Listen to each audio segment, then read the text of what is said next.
Miss all Sunday straw hats को warn करती हैं कि लिटिल गार्डन उनकी कब्र बन सकता है, लेकिन वो मना कर देते हैं। आइलैंड पर डायनासोर्स और जायंट्स का टेरर होता है, जबकि बरोक वर्क्स उनका शिकार शुरू कर देते हैं। जोरो, नामी और लूफी सब ट्रैप हो जाते हैं गोल्डन वीक के कंट्रोल में। एपिसोड 5 शुरू होता है जब वीवी को पता चलता है कि जोरो और नामी, जो मिस्टर 3 के वैक्स हाउस में कैद हैं, किसी स्पेल के अंडर हैं। ये सब मिस गोल्डन वीक के कलर्स की वजह से हो रहा होता है। खुशकिस्मती से वीवी नामी से वो कलर हटा देती है और नामी तुरंत अपने होश में आ जाती है, लेकिन जोरो अभी भी कंट्रोल में होता है और उतनी आसानी से फ्री नहीं होता। इसी दौरान मिस्टर 3 अपना वैक्स केक तैयार कर रहा होता है, जहाँ वो अपना मास्टर प्लान एग्जीक्यूट करने वाला है। वो गोल्डन वीक को अलाउ करता है कि वो तब तक लूफी के साथ खेलती रहे जब तक उसे स्ट्रॉ हैट्स के कैप्टन की जरूरत ना हो। उधर लूफी बीच पर उदास बैठा होता है और उसके चेहरे पर ब्लू स्पाइरल बना होता है, जो दिखाता है कि वो अभी भी गोल्डन वीक के कंट्रोल में है। उसॉप ये सब सुनकर उसके पास जाता है और उसे होश में लाने की कोशिश करता है, लेकिन फेल हो जाता है। जब गोल्डन वीक वहाँ पहुँचती है, उसॉप वादा करता है कि वो वापस आएगा और फिर जंगल की तरफ चला जाता है। उधर सांजी मिस्टर 3 का वैक्स हाउस ढूंढ लेता है, लेकिन वो थोड़ा लेट होता है। तब तक बाकी स्ट्रॉ हैट्स कैप्चर हो चुके होते हैं और मिस्टर 3 उन्हें जंगल में बने वैक्स केक के पास ले जाता है। वहाँ मिस वैलेंटाइन और मिस्टर 5 भी मौजूद होते हैं। मिस्टर 5 कैंडल्स को इग्नाइट करता है और जैसे ही केक का टॉप लेयर घूमना शुरू होता है, ऊपर से वैक्स गिरना शुरू हो जाता है, जो धीरे धीरे सबको वैक्स स्टैचूज में बदलने वाला होता है। ये प्रोसेस स्लो होता है,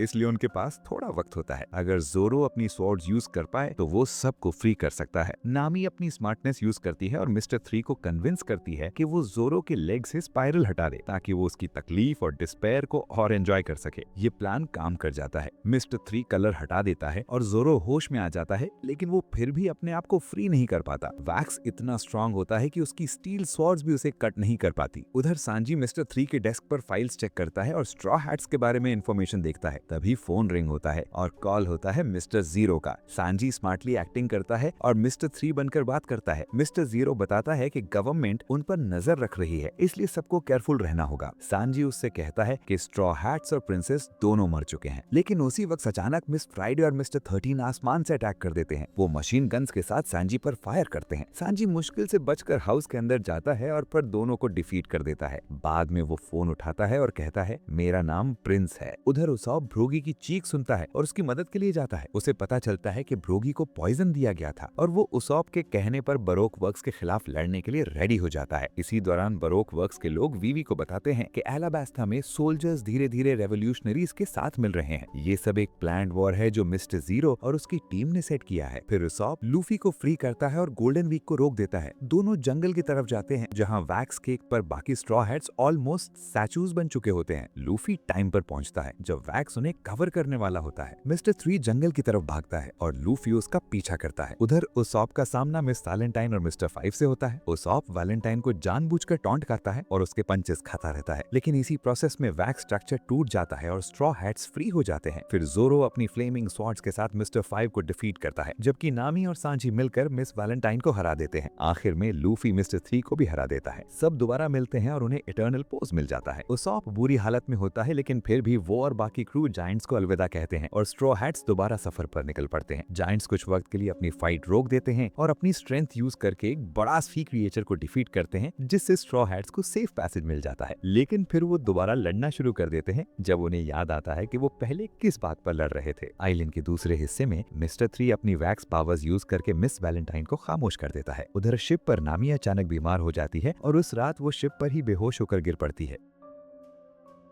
एपिसोड 6 शुरू होता है जब मिस ऑल संडे बात करती हैं वैपोल से, जो ड्रम किंगडम का करप्ट फॉर्मर किंग होता है। वैपोल काफी अरसे से ब्रोक वर्क्स को फंड कर रहा होता है और अब अपना हिस्सा मांग रहा होता है। ब्लैकबियर्ड ड्रम आइलैंड छोड़ चुका होता है और अब वैपोल के लिए परफेक्ट टाइम है वापस आने का। वैपोल को एक गिफ्ट दिया जाता है जो कि डेविल फ्रूट होता है। इस फ्रूट की पावर क्या है ये अभी क्लियर नहीं होता, लेकिन वैपोल लालच में आके तुरंत उसे खा लेता है, जबकि ब्रोक वर्क्स अपने नेक्स्ट मिशन की तैयारी कर रहे होते हैं। उधर गोइंग मैरी पर नामी की तबीयत अभी भी खराब होती है। वो पिछले 4 दिन से होश और बेहोशी के दरमियान होती है और उसके बाजुओं पर काली रगे यानी ब्लैक वेन्स नजर आती हैं। इसी दौरान आइल ऑफ रेनेसे पर एक मरीन कम्युनिकेशंस आउटपोस्ट दिखाया जाता है, जहां स्मोकर और ताशिगी बरोक वर्क्स को ढूंढ रहे होते हैं। वो कॉल्स इंटरसेप्ट करने के लिए आउटपोस्ट पहुंचते हैं। स्मोकर ताशिगी को कहता है कि मरीन बेस को इन्फॉर्म करे कि अभी तक बरोक वर्क्स का कोई पता नहीं चला, लेकिन स्मोकर तंग आ चुका होता है और डिसाइड करता है कि अब वो अपनी तवज्जो लूफी और उसकी टीम पर देगा। वो आउटपोस्ट के अंदर जाते हैं, जहां उन्हें सबूत मिलते हैं कि किसी स्किल्ड स्वॉर्ड्समैन ने मरीन्स को हराया है। स्मोकर समझता है कि ये स्ट्रॉ हैट्स का काम है और वो अकेला ही उन्हें ढूंढने निकल जाता है। आउटपोस्ट के अंदर स्मोकर का सामना होता है मिस थर्सडे से, जो बरोक वर्क्स की मेंबर होती है। स्मोकर उसे आसानी से हरा देता है। उधर ताशिकी का सामना होता है मिस्टर 11 से, जिसके पास एक स्ट्रॉन्ग स्वॉर्ड होती है जिसका नाम काशू है। ताशिकी भी उसे डिफीट कर देती है और फिर दोनों वापस मिलते हैं। उन्हें समझ आता है कि बरोक वर्क्स कुछ ढूंढ रहे थे, लेकिन क्या? इसका जवाब लेने के लिए स्मोकर मिस्टर 13 को पकड़कर उसे इंटेरोगेट करता है। उधर ड्रम आइलैंड पर वीवी बताती है कि एलाबास्ट्राल और ड्रम के रिलेशंस अच्छे नहीं हैं, लेकिन नामी को बचाने के लिए उनके पास कोई और ऑप्शन नहीं। उन्हें एक स्किल्ड डॉक्टर चाहिए। फ्लैशबैक में 10 साल पहले का सीन दिखाया जाता है पेंजिया कैसल में, जहाँ एक मीटिंग हो रही होती है। वहाँ ड्रैगन को वर्ल्ड गवर्नमेंट के लिए सबसे बड़ा थ्रेट बताया जाता है। वैपोल इस थ्रेट को इग्नोर करता है, जबकि किंग कोबरा यानी वीवी के फादर अपने लोगों के लिए सही फैसला लेना चाहते हैं। दोनों के आइडियाज बिल्कुल ऑपोजिट होते हैं। वैपोल सिर्फ पावर और पॉलिटिक्स की बात करता है और दूसरों की मदद करने में इंटरेस्टेड नहीं होता। जब वैपोल विवी को पैलेस के बाहर थप्पड़ मारता है तो दोनों किंगडम्स के दरमियान वॉर होने वाला होता है। विवी स्ट्रॉन्ग रहने की कोशिश करती है, लेकिन बाद में रो पड़ती है। इगराम उसे तसल्ली देता है और उसकी हिम्मत की तारीफ करता है। वापस प्रेजेंट में स्ट्रॉ हैट्स ड्रामा आइलैंड पहुंचते हैं, लेकिन वहाँ के लोग उन्हें अंदर आने नहीं देते। तब विवी घुटनों पर बैठकर माफी मांगती है और फिर लूफी और बाकी सब भी उसका साथ देते हैं। ये देखकर लोग मान जाते हैं और उन्हें अंदर आने देते हैं। यहाँ उनकी मुलाकात होती है डॉल्टन से, जो सिविलियन गार्ड का कैप्टन होता है। डॉल्टन बताता है कि ब्लैक बियर्ड ने उनकी टाउन को बर्बाद कर दिया था और वैपोल उन्हें छोड़कर भाग गया था। तब से वो लोग मुश्किल हालत में जी रहे हैं। डॉल्टन ये भी बताता है कि सिर्फ एक इंसान नामी को बचा सकता है, विच कुरेहा, जो आइलैंड के सबसे ऊपर कैसल में रहती है। लूफी डिसाइड करता है कि वो रात होने से पहले वहाँ पहुंचेगा। वो जोरो, विवी और उसोप को टैवर्न में छोड़कर नामी को लेकर माउंटेन पर चढ़ जाता है। काफी मुश्किल के बाद वो माउंटेन के टॉप पर पहुंच जाते हैं, लेकिन वहाँ एक अजीब क्रीचर उन्हें पकड़कर कैसल के अंदर ले जाता है। ये होता है चॉपर। उधर नामी होश में आती है और देखती है कि उसके पास कुरेहा और चॉपर मौजूद हैं। कुरेहा बताती है कि नामी को कैस्टिया नाम के डेंजरस क्रीचर ने काटा था, जिसकी वजह से उसे पॉइजन हो गया है। अच्छी बात यह है कि लूफी और संजय भी ठीक होते हैं और अब उम्मीद है कि नामी का इलाज हो सकता है।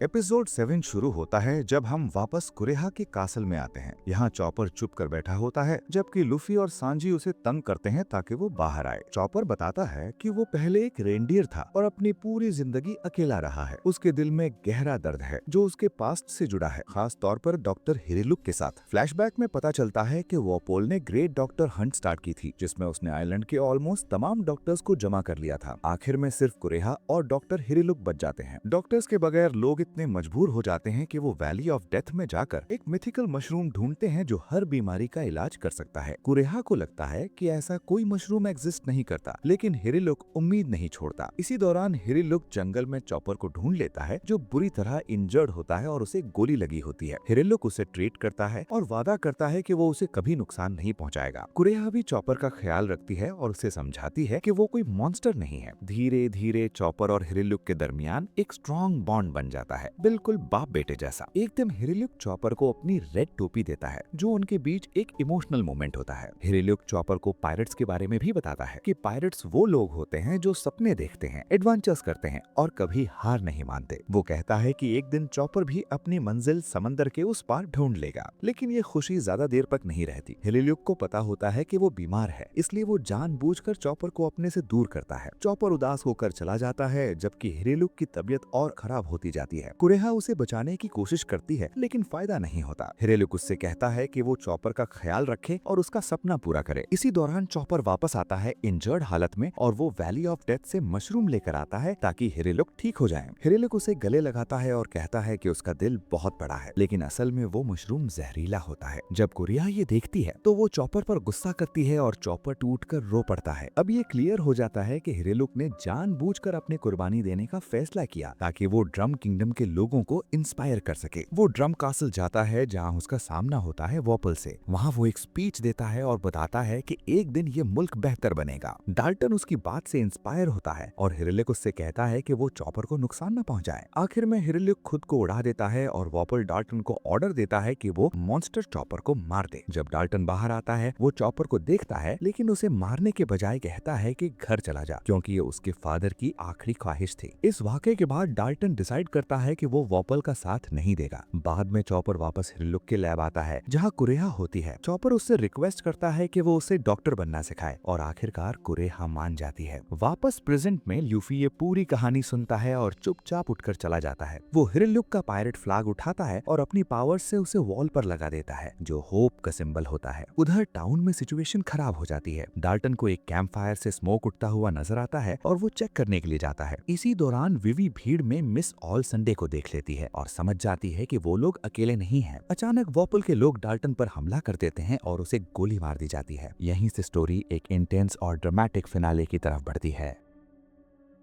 एपिसोड 8 शुरू होता है जब डॉल्टन को वैपॉल के सामने लाया जाता है। वैपॉल अपने झूठे तख्त पर बैठकर प्राउडली कहता है कि ड्रम आइलैंड उसका हक है और अब वो फोर्स से सब कुछ वापस ले लेगा। अब वैपॉल के पास मंच मंच डेविल फ्रूट की पावर होती है जिसकी वजह से वो एक तरह का ह्यूमन फैक्ट्री बन जाता है। जो भी खाता है उसे कंबाइन और ट्रांसफॉर्म कर सकता है। लेकिन डॉल्टन भी अपना राज दिखाता है। वो बीस्ट फॉर्म में ट्रांसफॉर्म होता है और वैपॉल पर हमला करता है। वैपॉल जवाब देता है और रिवील करता है कि उसने अपनी आर्मी को माइंडलेस मॉन्स्टर्स में बदल दिया है जो सीधा सिटी की तरफ आ रहे हैं। इसका मतलब है कि उसॉप, जोरो और विवी को सिटी को बचाना होगा। इसी दौरान मिस ऑल संडे विवी तक पहुंच जाती है लेकिन विवी हार नहीं मानती। संडे उसे प्रोवोक करती है, कहती है कि अब वैपॉल के पास पावर है और अगर स्ट्रॉ हैट्स मर गए तो उसकी जिम्मेदार वो खुद होगी। जब लूफी को पता चलता है वो कॉन्फिडेंट होता है कि वो सीधा जाकर वैपॉल को हरा देगा, लेकिन क्यूरिया कहती है कि चुप रहना ज्यादा बेहतर है। चॉपर क्यूरिया की बात नहीं मानता और डिसाइड करता है कि वो स्ट्रॉ हैट्स की मदद करेगा। थोड़ी देर बाद वैपॉल कैसल पर अटैक करता है और उसे अपना बनाना चाहता है। लूफी फाइट के लिए रेडी होता है लेकिन पहले विवी आगे आती है और उसका सामना करती है। विवी उसे जोर से हिट करती है। फिर लूफी फाइट ज्वाइन करता है। फाइट इंटेंस होती है लेकिन असल में लूफी क्लियरली ज्यादा स्ट्रॉन्ग होता है। जब वैपॉल के हेंचमैन अटैक करते हैं तो चॉपर ट्रांसफॉर्म होता है और सांजी के साथ मिलकर उन्हें रोकता है। दोनों मिलकर जबरदस्त टीम वर्क दिखाते हैं। इसी फाइट के दरमियान लूफी चॉपर का फ्लैग बजाता है जब वैपॉल उसे डिस्ट्रॉय करने की कोशिश करता है। उधर सिटी में जोरो लीड करता है और वैपॉल की मॉन्स्टर आर्मी के खिलाफ फाइट करता है। क्यूरेहा भी शॉटगन के साथ फाइट ज्वाइन करती है। आखिरकार वैपॉल डिफीट हो जाता है और उसके साथ ही उसकी पूरी मॉन्स्टर आर्मी भी खत्म हो जाती है। ड्रम किंगडम बच जाता है। सब दोबारा मिलते हैं और क्यूरेहा क्लीन अप ऑर्गेनाइज करती है। डॉल्टन चॉपर से मिलता है और स्ट्रॉ हैट्स का शुक्रिया अदा करता है। फिर लूफी डिसाइड करता है कि चॉपर उनके साथ ज्वाइन करे और स्ट्रॉ हैट बने। पहले चॉपर मना करता है लेकिन लूफी उसे फोर्स करता है और आखिरकार वो मान जाता है। जाने से पहले चॉपर क्यूरेहा को अपना डिसीजन बताता है। स्ट्रॉ हैट्स दोबारा समंदर की तरफ रवाना होते हैं। चॉपर उसॉफ के साथ बॉन्ड करता है क्योंकि उसॉफ उसकी फीलिंग्स समझता है। उधर ड्रम आइलैंड पर क्यूरेहा कैनन से एक स्पेशल कंकॉक्शन स्काई में फायर करती है जो आसमान को खूबसूरत पिंक रंग में रोशन कर देता है। ये स्नो नहीं होता, ये एक्चुअली चेरी ब्लॉसम पेटल्स होते हैं जो लोगों को उम्मीद देने के लिए बनाए गए हैं। जब चॉपर ये देखता है वो इमोशनल होकर रो पड़ता है। बाद में रिवील होता है कि गोल्ड रॉजर का असली नाम गोल्ड डी रॉजर है जो फ्यूचर स्टोरी के लिए एक इम्पोर्टेंट हिंट है। अब सबका रुख अलाबास्टा की तरफ होता है जहाँ विवी अपने किंगडम वापस लेना चाहती है। उधर स्मोकर को भी ये सब पता चल जाता है और वो भी अलाबास्टा की तरफ निकल पड़ता है। गार्प अभी मिस्टर जीरो की आइडेंटिटी रिवील नहीं करना चाहता जब तक उसके पास प्रूफ ना हो। आखिर में miss all Sunday mister zero यानी सर क्रोकोडाइल को रिपोर्ट देती है और ये रिवील होता है कि वो असल में निको रॉबिन है। सर क्रोकोडाइल कॉन्फिडेंट होता है कि वो वन पीस हासिल करेगा, लेकिन अब क्या होगा ये जानने के लिए हमें सीजन 3 का इंतजार करना होगा।